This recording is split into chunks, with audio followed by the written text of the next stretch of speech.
I probably should have prepared some Christmas jingle for this, but you're not going to get one. I'm kind of grinchy. That's okay. 49ers play the Commanders on Christmas Eve. Jason Aponte and I talk about it. It's a Christmas miracle. Spring Right Option Podcast starts now. Welcome, everybody. We are live. My name is Jason Aponte. I am Andrew Pasquini. We're working. That's it. We're working over here. That's it. Let's go Niners.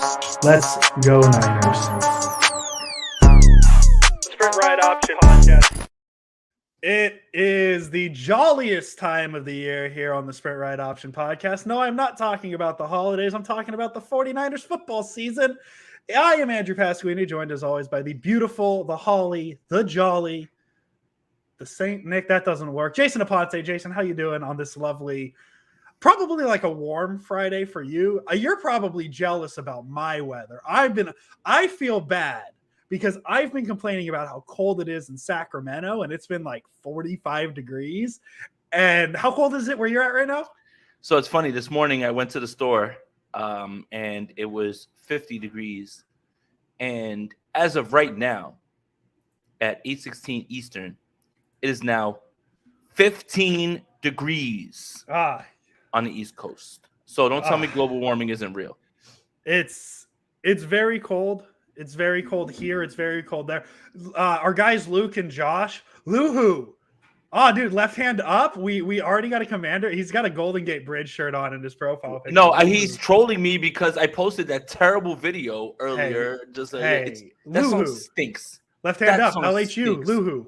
Luhu. It has to be better than Bang Bang Niner Gang. Let's be honest. I mean, that song sucks too. Can we have a dialogue about sports anthems?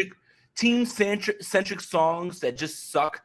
I don't think is there good ones?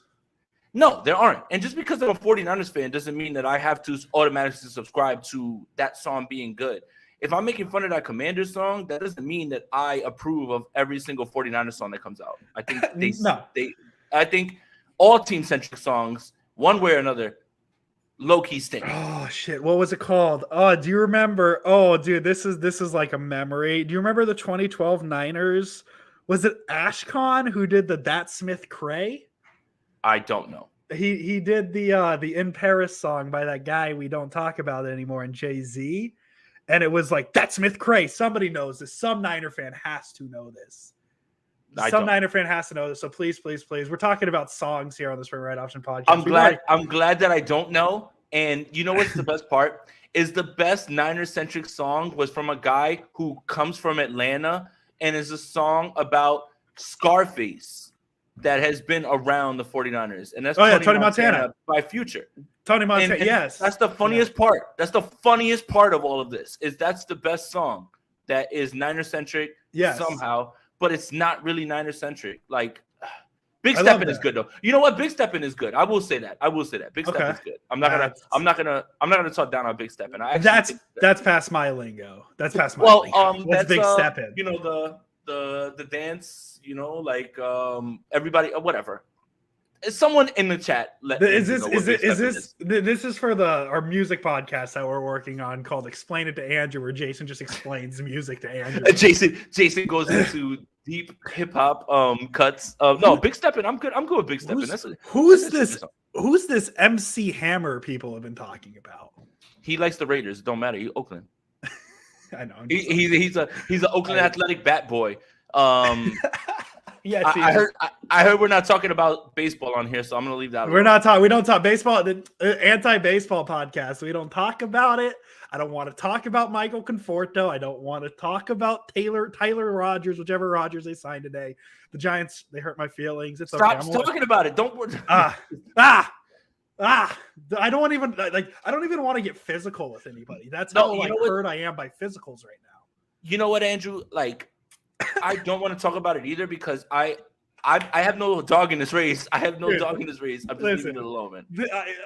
Sprint Right Option Podcast breaking records. We're 4 minutes and 30 seconds into this podcast, and we are just off the rails. We haven't even talked about the Niners versus Commanders yet. Do you want to talk about the Niners and Commanders? Let's talk football. Let's talk Niners and Commanders. Stick to football, Andrew. Jason, I'm going to break rules. This is a usually end of show segment. We're opening with it because, Jason, this is the single most important Hoops revenge game in football history. Because Yep. not only do we have the Trent Williams angle we can go at, we also have the Kyle Shanahan angle we can go at. This might be the most important Hoops revenge game in maybe NFL sports, American sports history. Biggest Hoops revenge game. Look, Kyle and Trent are not being shy about the way that they're talking about this right now at all. No. And look, the 49ers had a chance against the Washington football team at that time with Nick Mullins. You can bet Kyle had it circled. You can bet Trent had it circled. But now they really get to exact revenge because the way that they're playing. Everybody's healthy. It's not the weird, wonky year of 2020. This feels personal. This feels personal. And revenge is a dish best served cold. And it's not colder than it's going to get here on the East Coast. So, yeah. It's California cold. I am right now. I'm what I picture Kyle Shanahan as right now is that LeBron meme of him like with his hands on his knees and he's looking up, or like Kobe with like the snarl. Yeah. Like Kyle really wants to do something here, and I do think we are about to see something. Yeah, because even to like the 2020 game, obviously the Niners weren't healthy. The 2019 game, which was very famous because of the weather, that one's a little scuffed because of the weather. They only won that game, like 9-3, something like that. So like throw that one away. This really feels like it's the first. It's really the first like true revenge game for Shanahan against the Commanders, our words, football team, whatever you want to call them, the Washington franchise. Because of everything that happened with Mike Shanahan and the way that exit happened with RG3, I think he really wants to cook the Commanders this week, especially too because this is really the first situation. Because I know 2020 the Commanders were a fringe playoff team and they were a playoff team. Fun fact about those Washington Commanders: they were one of the few teams that actually got into the playoffs using 3 quarterbacks. That was something that Amazon dropped. 12% of teams that have had to use 3 starting quarterbacks at any time in their season have made the playoffs. That's a good stat. And the Washington Commanders were the last ones in 2020. Until the Niners this year. Correct. That was a stat that was put up, not putting the 49ers in it. So, yes. Yeah, so it really feels like Shanahan in terms of the revenge game angle too. Like this is a really big chance for the Niners to get the Commanders out of the playoff. This could also be a weird like wild card weekend preview as well because the Commanders still have that shot. It's very clustered near the bottom of the NFC. The Commanders are hanging on with a 7-6-1 record. The Niners have a chance to really make it hard on them to make the playoffs because you have the Lions, you have the Seahawks right behind them. I was going to say the Packers, but the Packers feel pretty dead right now at this point. But it really feels like Shanahan can extract his revenge in a big way by getting Washington out of that playoff spot. And then the Trent Williams situation, man, I don't even know how we can begin to describe this Hoops revenge game because we could go with the angle that they forced him out, which is like the easy, lazy narrative. Or if we really want to go into the conversation about how shittily run the Commanders are with Dan Snyder and everything they did with Trent Williams and his cancer and that whole thing, there's a lot of reasons here that we don't necessarily have to unpack because I know Commander fans know it. Niner fans know it because Dan Snyder's not exactly the best PR guy in the world. This feels like, I don't know, Jason, I said it when we came into the podcast. I'm going to say it again. When I come into these games confident, you tend to like say, hey, like, let's look at it this way. Let's look at it that way. I don't think there's any way you're talking me out of a Niners blowout on Saturday. Niners blowout, fine. I'm not going to talk you out of it. The Niners are going to win this game. Mm-hmm. I think most of the time when I come in, it's not to douse the flame of your enthusiasm. It's more because I've watched things blow up in my own face many times where I just completely like overlooked. Yeah. I overlooked, opponents and it's my fault. Well, you did this, you overlooked them. Yeah, like I have anything to do with what happens on the field. But I think graciousness, being humble has kind of been thrown on me because there's been some L's that I've had to take. So it's just like I am still predicting a 49ers win, but I am also blanketing myself with the idea that any given Sunday, right? Like, I mean, that doesn't even work. On Saturday, well, it doesn't work. Yeah, It doesn't work. Any given Saturday. But look, let's look at last Saturday, right? A betting man would say, man, Minnesota Vikings over the Indianapolis Colts, and I'm putting money line down. Well, your bet came true, but it took a fucking 33-point comeback to have that happen, right? Like, it's just like, I hate the Colts right now. By the way. The I'm very angry. The Colts stink. And you know what? By the way, for all the people that victory lap that one victory for Jeff Saturday, I think that doesn't highlight that he's good. I think it highlights that the Las Vegas Raiders fucking stink, and so do their fans. If you guys have seen the videos or anything like that, but shout out to the Colts for making sure that they went through and exhausted every single coaching option to get the right guy in there, man. Like, shout out to them. Amazingly run, organization. But my thing is, that's what I mean. It's like nobody could have seen that coming, and then it happens, right? And it's just, again, I am still predicting a win, but usually when I come on here and I'm like, man, this team stinks. We're about to do this, this, and this, and this, and this. Doesn't go that way. So do not confuse my. I'm going to put it level-headedness, but it's more just like hedging bets more than anything. With trying to douse out your enthusiasm. If you feel it, say it, Andrew. Like, if you feel it, and most of the time you've been right. You've been right most of the time when it comes to the blowout things. And Gammon, thank you for the donation. This is perfect to the conversation I wanted to go to, because I was going to say the reason I'm so confident in this is I think there's really only two position groups that you can say the Commanders might be better than the Niners at, and that's quarterback, because we don't know who Brock Purdy is yet. We really don't know who Tyler Heineke is, but we have a larger rap of Taylor Heineke. So I'd have a hard time saying Brock Purdy's better than Taylor Heineke right now. We can have that conversation later.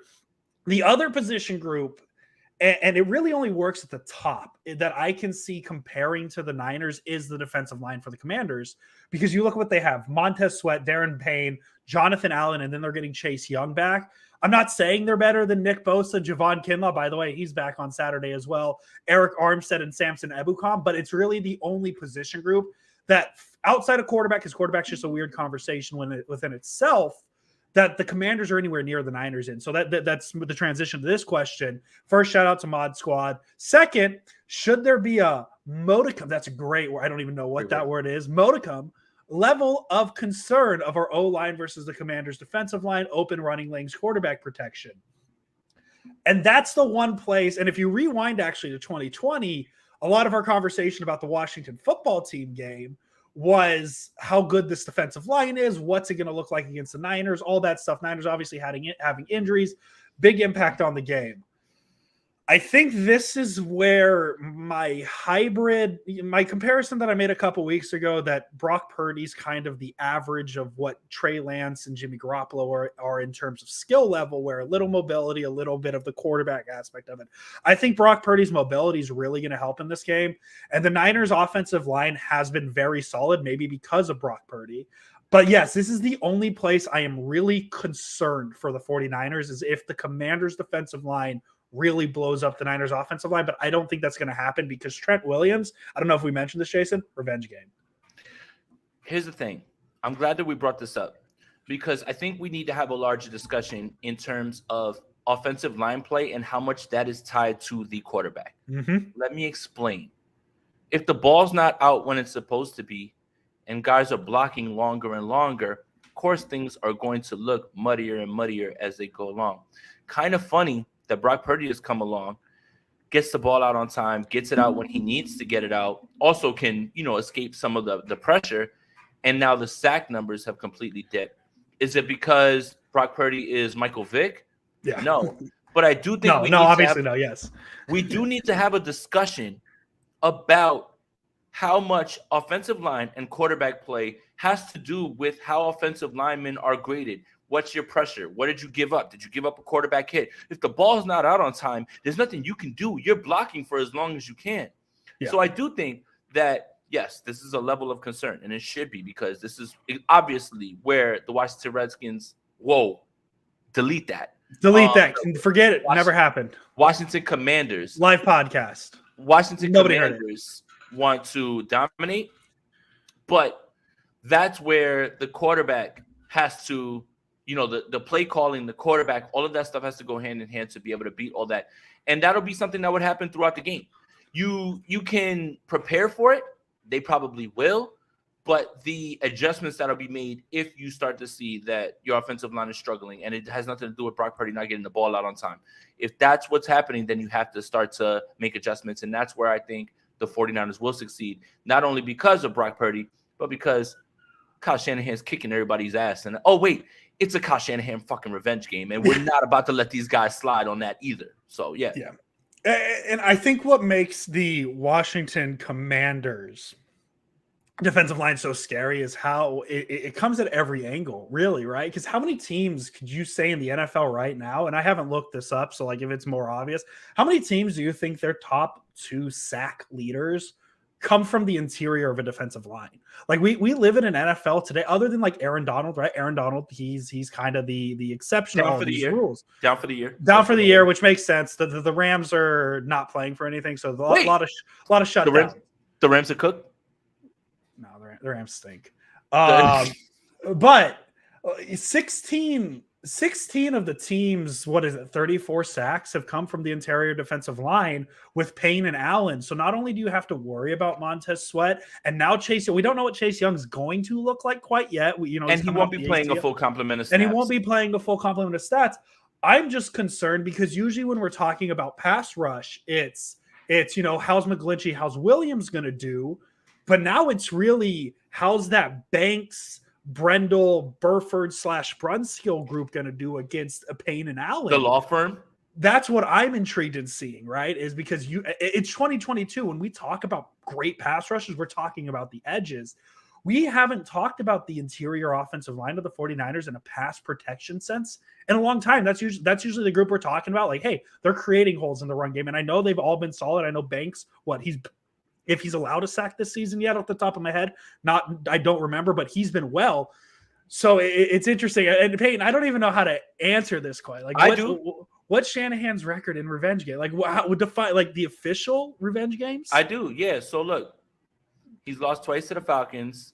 He beat the Browns. He beat the Texans twice.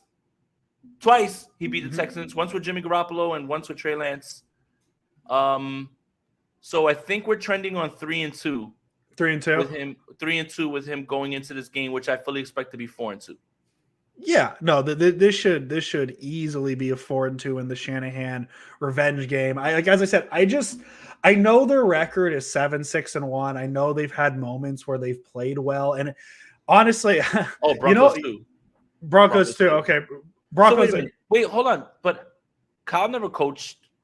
Yeah, see, that's what I'm saying. Like, do we count the Broncos as a revenge? I don't game? think we Like can. I mean, you can if it's for his dad. Yeah, if you can do it for his dad. Yeah, no, we're talking about teams that he coached for. I don't think the Broncos count in this. Yeah, I don't know, dude. That Broncos game.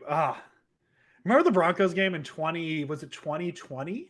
2018, where Kittle had the like tight end receiving record in the first half. And he never got the ball again. All he needed was 4 second half yards or something like that, and then just didn't see the ball again. Thanks for that random memory, Peyton. I don't know how that came up. Way to go, coach. Fire Shanahan now just for that. Fire Shanahan. Go back 4 years, 5 years, and remember that game. I don't even remember where I was at, Jason. So that's great. I'm sorry. Where am I at? Oh yeah. So you know what I'm really excited about talking about this Commanders game? Not how Carson Wentz owns the Niners, because we don't have to talk about it because he's not starting. Oh, yeah. That's not where I was going, but that's something I wanted to touch on. So that's where I pivoted right there, Jason. I just want you to know. I wasn't sure where I was going because Carson Wentz 3-0 against the Niners. He's the backup quarterback for the Washington Commanders. Just wanted to throw that stat out there. But Tyler Heineke, he's been fine. Like he's been nothing to brag about. His 5 interceptions. He threw 4 interceptions in his first 4 games, only thrown 1 in his last 4. My thing is with the Niners defense, they tend to make quarterbacks look not great. And I know Geno Smith didn't have an interception against the Niners last week. He had a fumble. He didn't lose it. But if you go back to the past few weeks before that, this is a defense that has forced a couple turnovers out of Tua, a couple turnovers out of Tom Brady. This Niners defense is creating turnovers. Tyler Heineke hasn't been the past few weeks. I'm calling 2 interception game from Tyler Heineke just by the Niners defense. pretty funny. Earlier, before the season started, Jimmy Ward called this secondary Pick City. Yes. And they started the season with a flurry.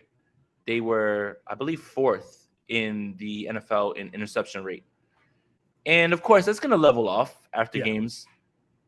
But looky. Their interception rate has actually risen while their rank has gone down. So, yes, Pick City is this secondary right now. And we had one wiped off the board on Thursday. Diamador Lenora would have taken one to the crib. Yeah, like this feels a little bit different. So, yeah, I mean, the only thing that I would say is Heineke doesn't test enough to throw interceptions.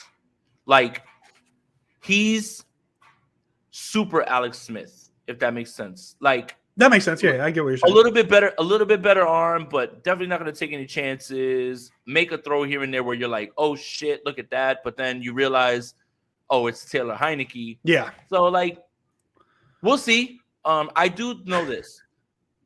Washington's going to want to come in here and run the ball. Yes. And I'm not a statistician. I'm not a defensive coordinator.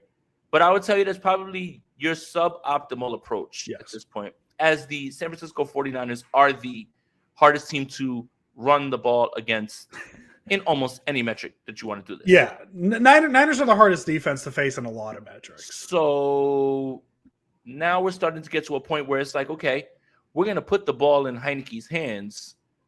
I feel better and better about that as I think about it, more than anything, right? Yeah. I mean, the Tampa Bay Buccaneers couldn't run the ball, and you put the ball in Tom Brady's hands, and they couldn't do a damn thing. This defense is so good, man, that I'm tired of worrying about who's the quarterback. I'm tired of worrying about who's going to be in front of them. I will worry about that when it's time to worry about that, and this is not the week. No. This is not the week to worry about that right now at this point at all. And really, too, and we'll get this, Gammon, thank you for the donation. Really quick, it's a point I want to make, too, is outside of Terry McLaurin, like, well, who on this offense is like Jahan Dotson, maybe? No, Curtis Samuel. So Curtis Samuel. Okay, you're right. Is used very much like Deebo Samuel, 70% out of the slot. They give him the ball in very similar ways. I am a huge Curtis Samuel fan. You are. I would not like to stop seeing them hand the ball off to him, but they use him in the same multitude of ways. Jahan Dotson is somebody that you definitely are going to have to deal with. He's very fast out of the slot. It's a good weapon. They're not derelict of, that's a good word. They're not derelict of weapons. That's not their problem. That is not their problem. Fair. It boils down to the quarterback. Yeah. And can the quarterback deliver the ball to those guys, right? Jimmy Ward has been locking up much better this entire time. Yes. I wrote about him on Niners Nation. He's the X factor in this game. Jahan Dotson, Curtis Samuel, those are the guys that he's going to see the most in the slot. How do you slow them down? You're going to be asked to slow them down. Terry McLaurin is Terry. Terry is Terry. I mean, there's a world where the 49ers drafted Terry McLaurin. I'm not bitter or anything like that. It's okay. But at the same time, they aren't like they're not lacking weapons in any way. They're just not. It's not about that more than anything. Yeah. Like Antonio Gibson can catch the ball out of the backfield. Brian Robinson is their battering ram. Shout out to him for coming back after being shot. That's insane. And also that many men introduction after he came back. That's electric. That is electric. Absolutely electric. One of the few good things that Washington has done. But it still boils down to this defense. It still boils down to what I know. And what I know is that this defense has held down better offenses, teams with better weapons. Like I've seen it, and I, as long as this defense is upright, healthy, I have no problem picking the 49ers every single week, even though I will no matter what. But I have no problem picking them, and I have no problem saying that the offense will have their hands. The offense will have their hands full with this defense easily. Good time to remind people we're 9-4-0 in our Niner picks this season. Let's go. Because we've just picked the Niners every time, which ends up making us look good. And yes, you're absolutely right. I shouldn't have dismissed Curtis Samuel like that. I apologize. How dare you? You put some respect on Ohio State legend Curtis Samuel. Yeah, Ohio State, whatever. Who cares, man? Who cares, but man? Gammon Brown, thank you. RFI, Mason injured. Do we see TDP? What to expect? Nope. No, because we're going to see Christian McCaffrey. Nope. You know what you're going to hear? What are we going to hear? That's my point, God. It's Tevin Coleman down the runway. Here he goes.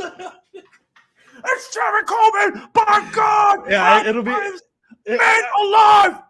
Well, yeah. So yes, Tevin Coleman probably will be the relief back to Christian McCaffrey. But the only reason I say that is like we've talked about. We talked about how the offense is going to work with Christian McCaffrey and Jordan Mason, and they've seen a semi-split carry differential between the two. But then last week, 26-4 in favor of McCaffrey. I don't like. I understand the thought of like a second running back, but really, Christian McCaffrey is just going to get majority of the carries. Whoever the second back, whether it is TDP or it is our guy Tevin Coleman. I think the Niners need to bring back Jerick McKinnon one time just for this podcast. Just for you know what's funny? You know what's hilarious? Jerick McKinnon is going to win so many fantasy championships because he's been absolutely dominant the last few weeks. If you have picked up Jerick McKinnon, odds are you are playing this week because of Jerick McKinnon. I mean, I know it's a joke, but he's been electric for them. Electric, man. It's so funny how a change of scenery and a quarterback and things like that make things happen. And every other running back above him in the depth chart just not working as well. I mean, he's catching like 8 passes out of the backfield for 120 yards and 2 touchdowns every week that he's been utilized. Shout out to Jet, man. I'm starting him this week, and hopefully if you're in this week of the playoffs, you're in your semifinals, it's probably on the back of Jerick McKinnon. Yeah. Or if you're not in it, you've been victimized by Jerick McKinnon. And that is probably for your lack of faith and you calling him tired legs. Yeah, we love Jerick. This is a very pro Jerick. Maybe the most pro Jerick McKinnon podcast. And look, stick to the bit, Andrew. Stick to the bit, man. That's it. He walked off. He walked them off in that last game, man. I was in the bar. I was so excited. Top of my lungs. I was like, so excited, man. Yeah, dude. When I saw McKinnon bring that touchdown in, I was just like, "Yep, that's our guy. That's the spirit right option." Jason Aponte has a Jerick McKinnon jersey somewhere. Somewhere. Oh yeah. A Stitch 28 jersey. I wore it once, and someone was like, "Nice Trey Sermon jersey. Don't you ever disrespect Jerick McKinnon like that ever again by calling him Trey Sermon. I don't want to hear that ever again."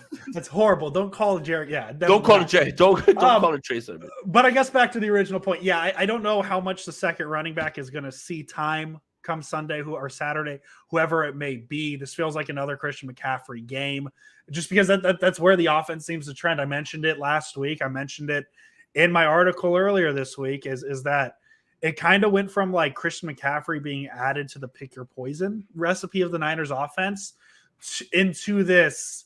He's the first poison you're picking. Now, who's the second one who's going to hurt you? Well, the other thing is too, Andrew, is here's where Brock Purdy comes into play and why I think while the 49ers are not going to stop running the ball, why you may see a shift. And here's why.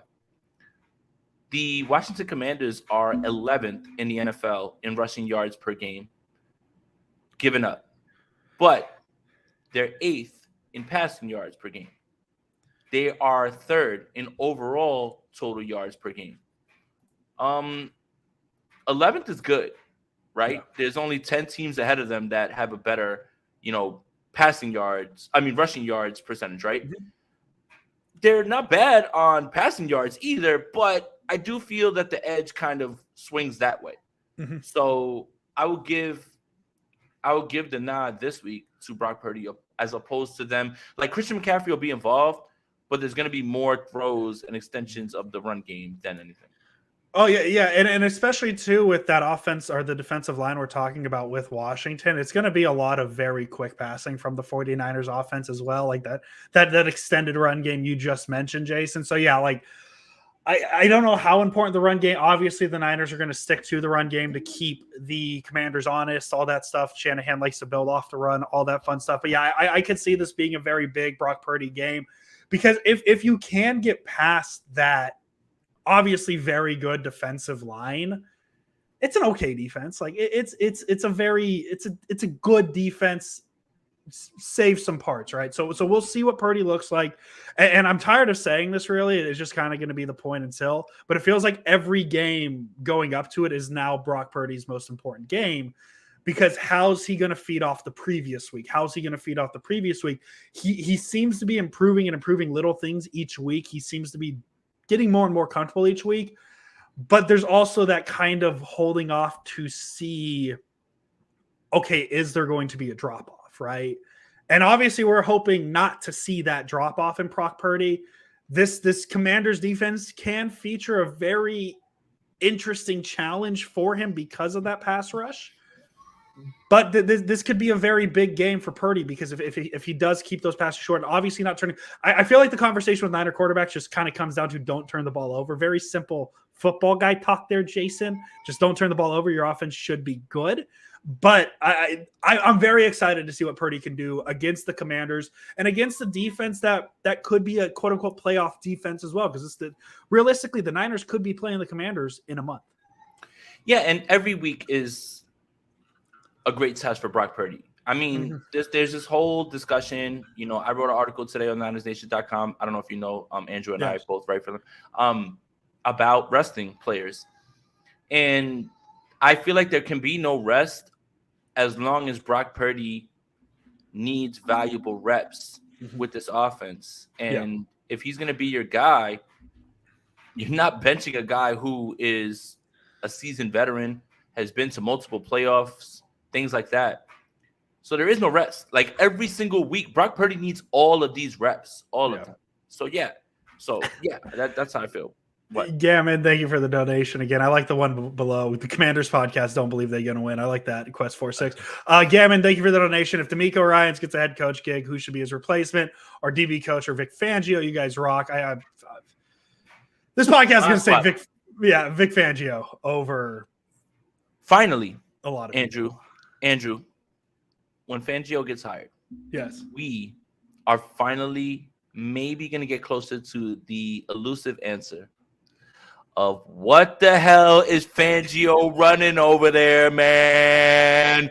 I only want Vic Fangio for Rich Madrid. Yeah, no, I definitely, absolutely. And I guess the comparison too is if we really want to put it in this terms, this is like, it's almost like replacing Joe Staley with Trent Williams almost, right?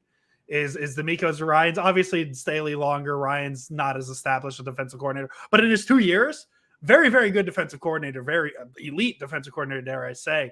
But you're replacing him with one of the all-time, and the Fangio ties are there, whether you want to talk about him being with the team with Harbaugh or him helping the team in the offseason, things like that. And he's a consultant. Yes, is he still a consultant? I feel like he's consulting with multiple teams. I feel like they just brought him in. He came in, he showed himself, and it kind of just it's always kind of softening the blow. Yeah. And I see Ariel, shout out to him, man, too. Kosurik doesn't want it. And I think that's where it starts and ends. He doesn't want it. He just doesn't want to. Jedi says D'Amico ain't leaving. I'm telling you, not because he doesn't get a chance to, but nah. Well, that was kind of the reason he stayed with the Niners last. Yeah. Last year he had offers. Now this year he might have been the Vikings head coach. Yeah. Yeah. And maybe who knows? Maybe they pick O'Connell. No, they picked the right guy. Yeah, maybe they pick O'Connell and Ryans pulls his name out and saying he wants to say maybe that's fully what it is. But yeah, no, D'Amico Ryans isn't going to be here. And according to Wikipedia, Jason Aponte, Fangio was spotted at a few Eagles practices during their 2022 training camp. He's a defensive consultant with the Eagles. So there you go. He's been with the Niners as well. I feel like this has been a very nonchalant episode, Jason Aponte, but I think that's because I am not concerned about the Commanders. It's less about that. Last year, around this time, everything was frantic. That too. The 49ers have to win. Oh, God, they're not going to get in. We're in. Yeah. We're in. And you do have an opponent that you should take care of. You have a few opponents in front of you that you should take care of. There's no reason to believe that the 49ers won't. Also, it's Noche Buena Eve. So it's Christmas Eve right now. So we vibing. That's what is it Festivus? Is that today's Festivus. So air your grievances. How did I drop the Seinfeld reference? I don't even watch the show. But you knew. But you knew. Festivus for the rest of us. I aired my grievances. I took the tinsel pole out. Everything like it's there, right? Like all right. So you have to watch the episode. He's like, I find tinsel distracting, so he brings the pole out, and that's it. That instead of a tree, and it mocks all the values of Christmas. And all right. So the story is George's father went to buy a doll for his son, and someone else reached for it, and he goes, as rain blows upon this man, I had to realize that there was another way. And he was like, that must have been some sort of doll. And he was like, she was. So George's father was going to get a female doll for him. Yeah, a girl doll. Ariel knows. I like how this podcast has had just a little bit of everything today. We've officially reached the Seinfeld episode portion of this Spirit Right Option podcast. Have you seen the poll, Cougar? And then like the airing of grievances, like George brings his boss because he's been giving off gifts to his entire office. It's a donation in the name of the Human Fund. And he brings him because he says, I don't celebrate Christmas. I celebrate Festivus. And he's like, and I can show you if you need me to. He's like, yeah, you probably should. So he brings him. And then he's like, Cougar, my son tells me your company stinks. And he says it bad loud right in front of him. And it's just like, he's all right. Sorry. Good. No, I could listen to Jason. I literally do this podcast to talk anything but 49ers with you. I enjoy listening baseball. We're off the rails. Seinfeld. We're off the rails. Hey, it's Christmas Eve's. We're having a good time here on the Sprint Right Option podcast. And Quest 4-6, they might be starting Wentz. And I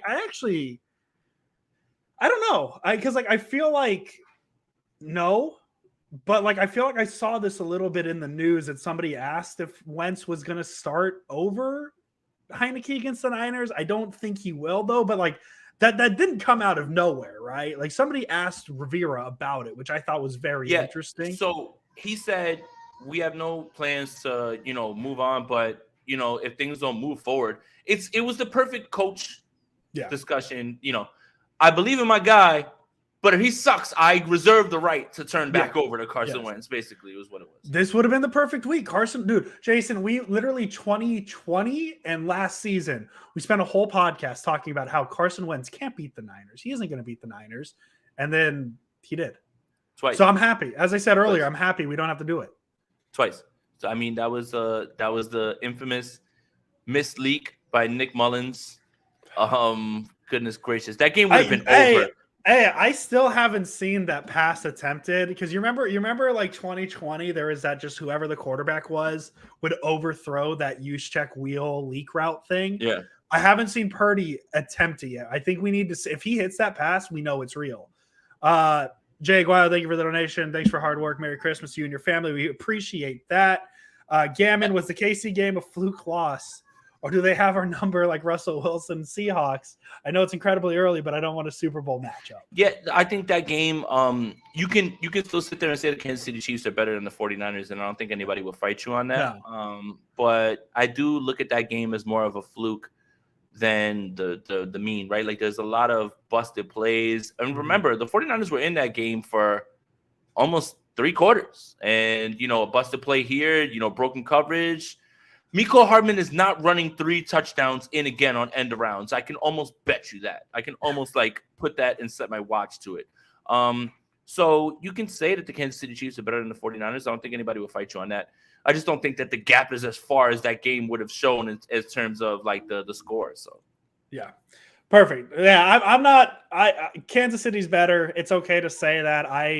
I think the 2 big teams in the AFC I would like to try to avoid, the Chiefs and the Bills. I think they're both very good teams that would give very interesting matchups. Oh yeah, 49ers.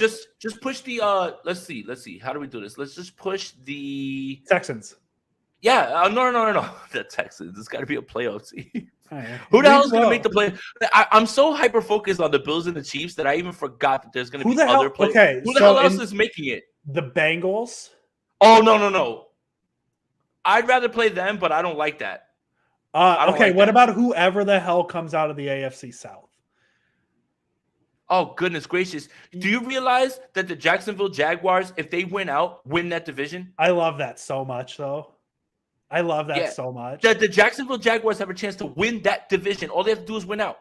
I think I saw a thing that like 27 of the 32 teams are not eliminated from playoffs, which is like tied for the latest in the season we've had this many teams. So yeah, it's still very, very wide open, Jason. I don't want Cincinnati. Buffalo I would like because that's just been the Chris Berman Bowl. Well, Chris we can Berman continue would love running. that, Yeah, yeah. we could run with that. That's okay. God, look at us. The Niners clinched the division. We're already planning the path to the Super Bowl. I'll see you guys in Glendale. Yeah, why are we even doing this pod? Should we just end it until the Super Bowl? See you guys in Glendale.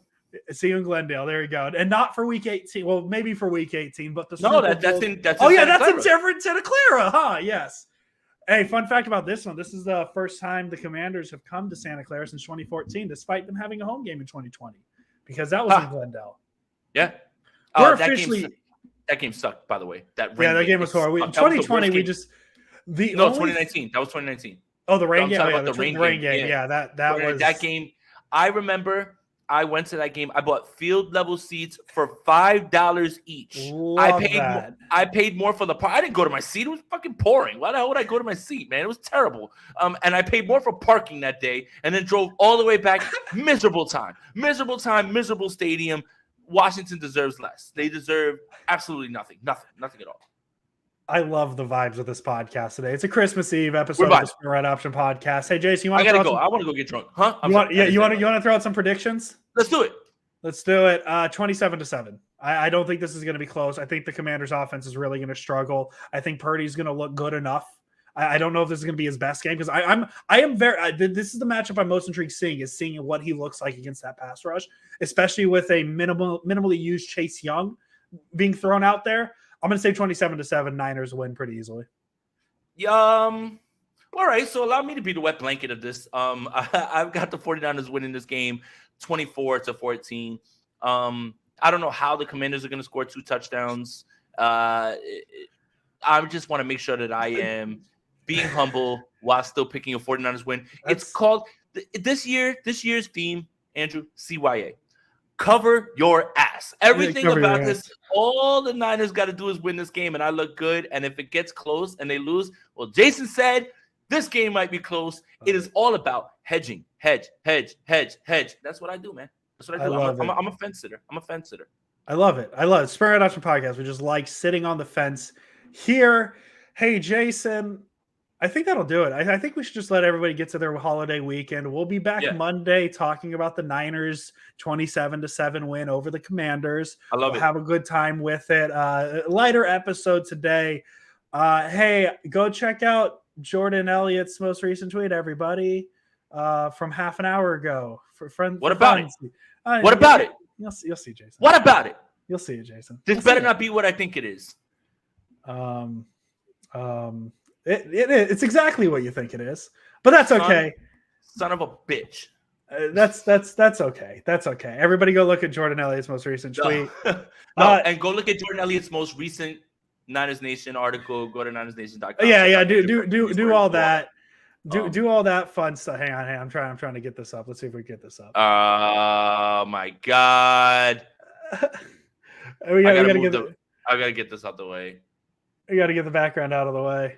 There it is. What on earth is that, man? Why? All I want for Christmas? What on earth? No. Why? Why is this happening to me? What did I do? Oh, I love it. Hey, Jason, I hope you have a fantastic holiday weekend, you and yours. Enjoy watching football tomorrow. It'll be fun. We'll have, Nickelodeon game. We got a Nickelodeon game this Sunday. Ladies and gentlemen, the Rams and the Broncos. Oh boy. Can't wait to watch that one. And for everybody, enjoy your time with your family. For my Latin people, tomorrow is go time. Feliz Noche Buena. No, Christmas Eve is go time. Christmas Eve is go time. Christmas Day is all of us just laying and being hungover. So for my Latin people, Feliz Noche Buena. Enjoy yourself. And there'll be a post game tomorrow. I mean, you'll hear my ratchet ass family in the background, but you're still gonna be like, it's still gonna happen. So make sure you guys tune into that. Thank you guys, man. Appreciate you. Enjoy your time with your family. As always, Andrew Pasquini. Yeah. Oh yeah. I guess that's it. Hey, Jason Aponte, as always. Let's go Niners. Enjoy your family, man. Let's go Niners. Have a good weekend, everybody. Have a good New Year. Well, we'll see you before the New Year. We'll tell you that shit next week. Have a good Christmas and holidays. There you go. Welcome, everybody. We are live. My name is Jason Aponte. I am Andrew Pasquini. We're working. That's it. We're working over here. That's it. Let's go Niners. Let's go Niners.